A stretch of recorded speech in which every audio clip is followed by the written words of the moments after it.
Full-width windscreens and padded seats are not the sort of thing you get with Caterham's Superlight Track Day specials. Which means that driving a high-performance Caterham on the public roads is about as comfortable as riding a bicycle over a cattle grid. Which is why Caterham have come up with this compromise, a high-performance engine, but in a chassis with a few luxuries. It's even got a heater. Caterham reckon this £26,000 Roadsport 175 SV will do it all, excel on the track and keep you sane on the road. So to put it through its paces, I've set it a challenge. Medical couriers deliver blood and life-saving organs to hospitals up and down the country. And for one day only, letting me and the Caterham join their ranks in sunny Brighton. But apparently new recruits like me can't just go out and whiz human hearts around the country, especially not in a small sports car like that. So first, I need some training. After being taught exactly how bad it is to drop a freshly removed heart on the floor, scoop it all in, I get my first mission. But as this is my first run, qualified expert bike courier Derek is leading the way.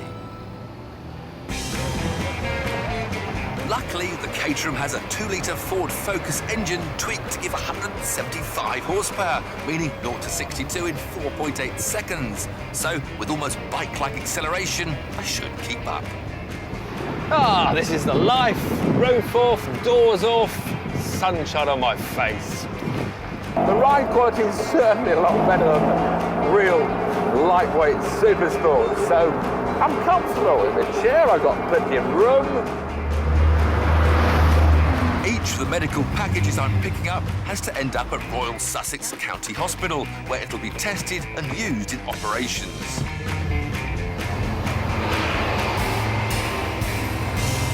Now, even though this is a road sport, the amazing thing with the Caterham, there is still nowhere to store even your sunglasses. They're jammed down beside me. Why not a little cubby hole just there in front of the gear lever? But that wouldn't be a real Caterham, would it, if you had any storage space? I've made it to the hospital, now to find the pathology department. Hospital signs trying to be helpful are nearly as frustrating as Caterhams trying to be practical. Delivery from Lewis Road. Mission 1 complete. With my motorbike guide no longer in front, I've resorted to the dreaded sat-nav to lead me to my second pickup. And it's still a beautiful day. If I didn't keep knocking my already sore elbow on this frame. As I headed out of town, I was able to let the Roadsport stretch its legs. As a raw driving experience, the Caterham is still unbeatable.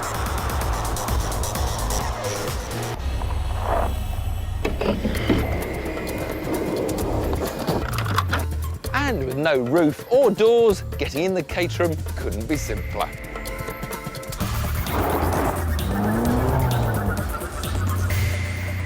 Right, 2 down, 1 to go. But before I go any further, I've got some shopping to do.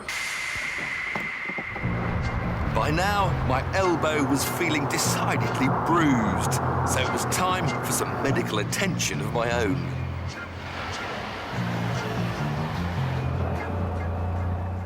My elbow's comfortable, but my left foot feels like it is in an oven. The trouble is the exhaust manifold is right by my left foot, that it comes out to the side of the car. I've got this huge silencer box right here. I think I'll need an A&E when I get back to Brighton to have first-degree burns on my foot sorted out. To add to my cooked foot and throbbing elbow, the flaming sat-nav was now on the blink. Is it supposed to be Riverside Lodge? This isn't the Riverside. Excuse me, do you know where the Riverside surgery is or something? Eventually, I found it.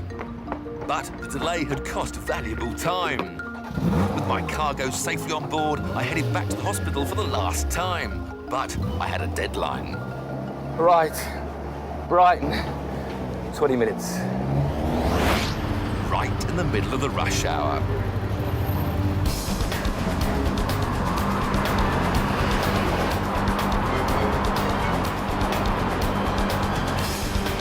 With the 20 minutes almost up, it was going to be tight. Job done. So the Caterham Roadsport proved to be surprisingly fleet, agile and practical as a medical supplies courier.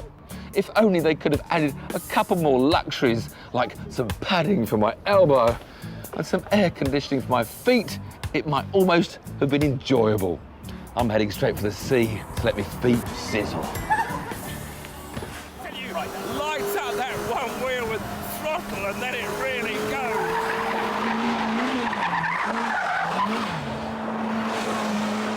We're now cornering at about 100 miles an hour. Give it the flick.